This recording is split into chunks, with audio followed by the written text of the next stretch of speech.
A lengthy period of time was spent on Rui Patricio after he was knocked unconscious. We've seen the concussion substitute being used here. And Dom, it was something that wasn't available in your time, but it was something that was much needed, perhaps one of the most sensible things the FA has put in place in recent years, you think?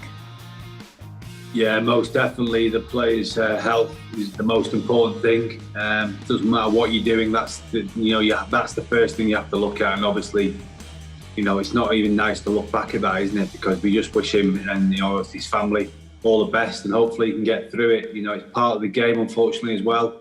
It's a contact sport, but it's just not nice to see. And like you say, the thoughts and prayers go out to him and his family, and hopefully he gets through it. It's not as serious as it looks, but obviously the people in charge now, they don't take any chances, and hopefully he'll get the best possible treatment he needs to get him back to where he needs to be. And we all wish him the best of luck and a speedy recovery. It is the first season that they are trialling this concussion substitute. What is the protocol that's being told to players at the minute, Andros? What's been told to you? I think you have to, same as usual, you have to answer a series of questions. Where are you? What's the score? How long's gone in the game? So you have to ask basic questions to sort of satisfy the club doctor that you are okay to carry on. And now, unfortunately, it's down solely to the doctor. It's his decision. If you don't know the score, if you forgot the score, if you've got where you are, it's solely the doctor's decision whether you carry on or don't carry on. But on this instance, of course, Rui Patricio was in no state to carry on. If there is a slight positive to come out of this, it's that Wolves have obviously dealt with one before, so they know all the protocols. They obviously practice it with Raul Jimenez. So hopefully Rui Patricio can get the best and the fastest care possible now. It's just one of those things, isn't it, that even players today are more exposed to the awareness and the dangers of concussion. The dangers of hitting the ball is one of those things as well, what it could affect later on in your life when it comes to dementia and other illnesses. From a player's perspective, has that perspective about concussion changed a lot more in recent years because of these awareness?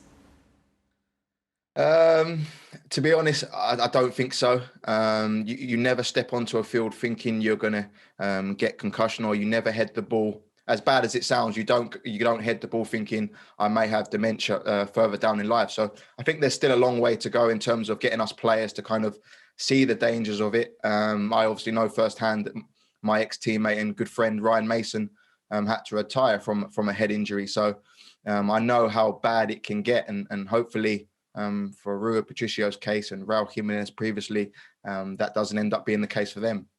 Do you think more should be done, though? What can you do? What more can you do? It was banded about that they should stop heading in training. But then if I give you two scenarios, you have player A who listens to the rules, he doesn't head the ball in training. And then you have player B who thinks, right, this is my opportunity. I'm going to go home. I'm going to head as many balls as possible so I can play ahead of player A. So for me, I don't see how you can implement something like that because of the grey areas and because of the competitive spirit that footballers do have. And they just want to get that little bit of edge. And for myself, we don't really think about what can happen. Rightly or wrongly, we don't really think about what can happen in later life. Dom, I mean, based on your personal experience, do you feel that everyone, the FA, the club, the players have all done enough to prevent future injuries? Yeah, I think we all know that, I've been around football for a long time, and so has Andros. So we've seen this happen before. But I think we're all more aware of what's happening now, and we're trying to look out for each other as we need to do as human beings as well, and respect each other and look out for. You're never going to stop tackling and people challenging for stuff, but in the main, nowadays you have to be more aware, I think, of the dangers of stuff. I mean, even with the illness I have, a brain injury, it's one of those things that can happen to anyone. So you don't know what's around the corner. So for me personally, it's really shocked me tonight because, when you're going through something quite not similar, but it's kind of the same in a way that, I've lost a lot of memory and stuff for certain things that happened to me in my life. And it's just a sad thing, but it's part of the game, and we have to try and move forward. And like you said, we've got the right people looking after everyone. When you talk about the club doctors now, there's not just one. There's 3 or 4 people looking out for you. So you have plenty of people, and you've got the support of the paramedics and all kinds around now. So we do need that. And it's just, I think again tonight, we're looking at a situation that this could happen a lot, a lot more. Because the speed of the players, the way they play now, it's so quick, and the reaction times, you haven't got time to react at times. So it's something we need to look into definitely more. And I'm sure, when you mentioned dementia, brain injuries as well, there's lots that needs to be discussed. And I'm personally one of those people who hopefully can talk about them situations that are having been through not an injury, but an illness, which is pretty similar in certain ways.